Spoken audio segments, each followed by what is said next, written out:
Good morning বন্ধুরা, কেমন আছেন আপনারা? এখন সকাল 6টা। আর সকাল সকাল ঘুম থেকে উঠেছি। এবার যাবো স্নানে। স্নান করে এসে পুজো করে নেব। পুজো করে চা খাওয়ার পরে রান্না বসাবো। কি রান্না করছি আপনাদের সঙ্গে শেয়ার করব। তো চানটা করে আসি এখন।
চলে এসেছি রান্নাঘরে স্নান সেরে পুজো করার পরে।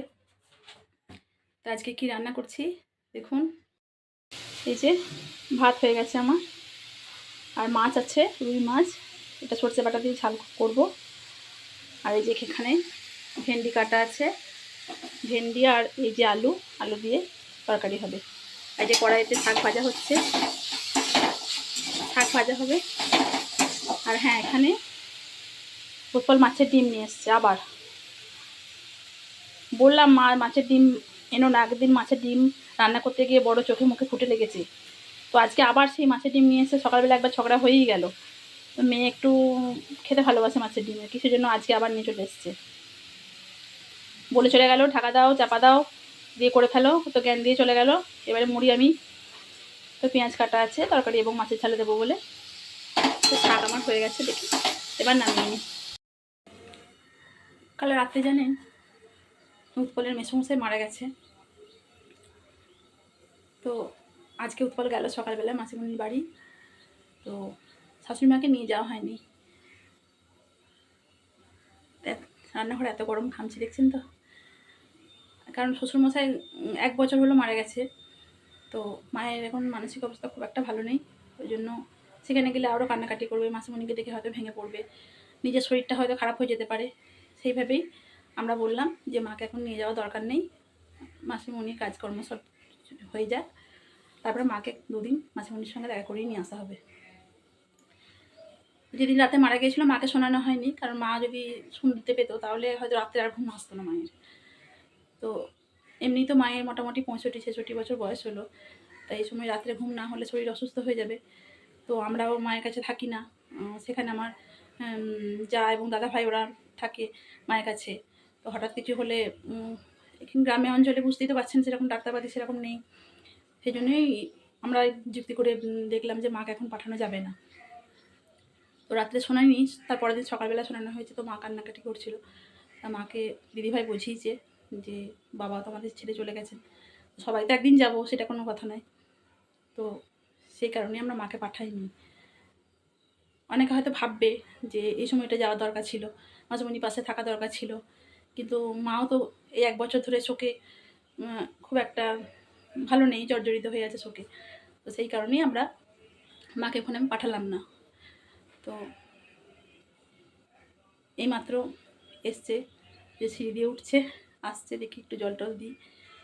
এই সকালে গেছে, এখন অনেক বেলা হয়ে গেছে। তুই আসছে দেখি।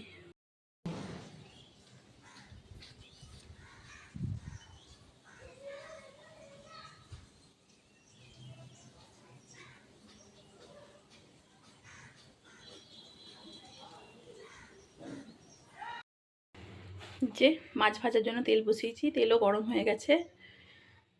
এবার মাছগুলো দিয়ে দেবো।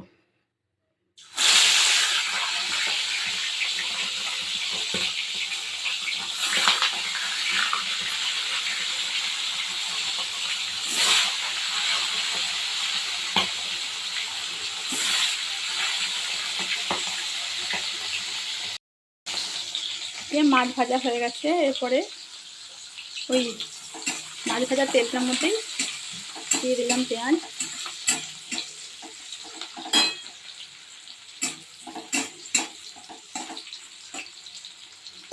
পেঁয়াজগুলো একটু ভাজা হয়ে গেলে তারপরে সরষে বাটা দিয়ে দেবো। এখন একটু হলুদ দিয়ে দেবো,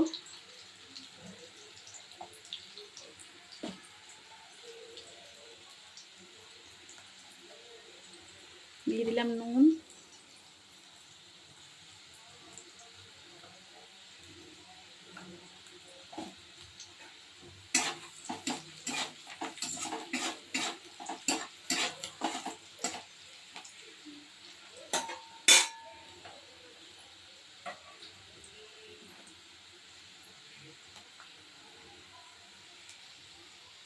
পেঁয়াজও দেখুন ভাজা হয়ে গেছে। এবার আমি সরষে বাটা দিয়ে দেবো।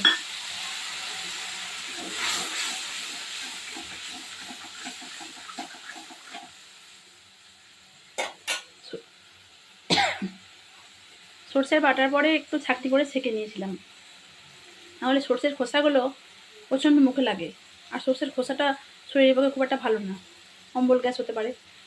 সেই কারণে সরষেটা আমি বাটার পরে ছেঁকে নিই, ছাকনি করে ছেঁকে নিই। তারপরে রান্না করলে অতটা অম্বল গ্যাস হওয়ার ভয় থাকে না। ফুটে গেলে আমি মাছগুলো দিয়ে দেবো।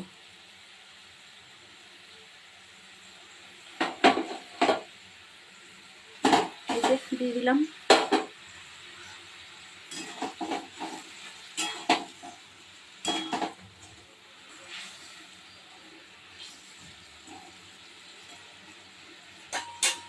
একটু জল দেবো, তাহলেই হয়ে যাবে।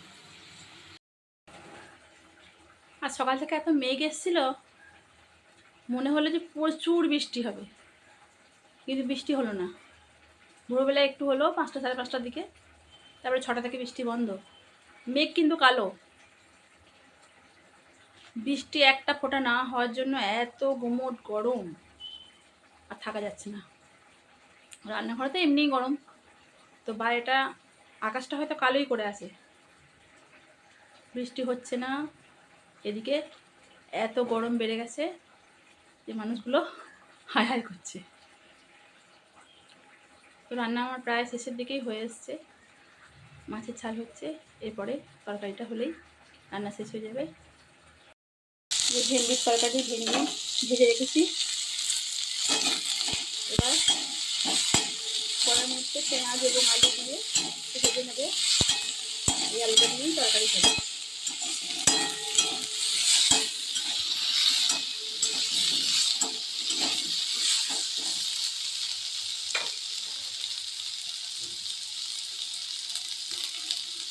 দিয়ে দেবো পরিমাণ মতো হলুদ, জিরে গুঁড়ো,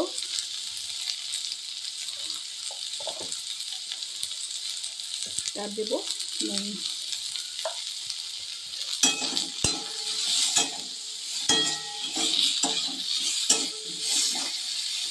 এবার বেটে রাখা আদা এবং রসুন দিয়ে দিলাম।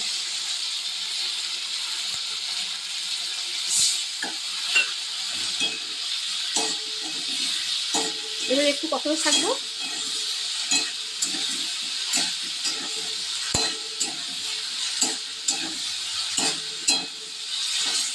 এইভাবে কষাতে থাকলে যখন তেল ছেড়ে দেবে তখন কষানো হয়ে যাবে, তখন দিয়ে দেবো জল।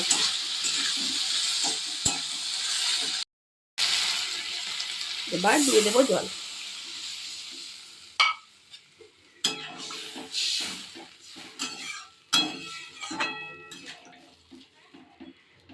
এবারে একটু ঢাকা চাপা দিয়ে দেবো আলুগুলো সিদ্ধ হওয়া পর্যন্ত।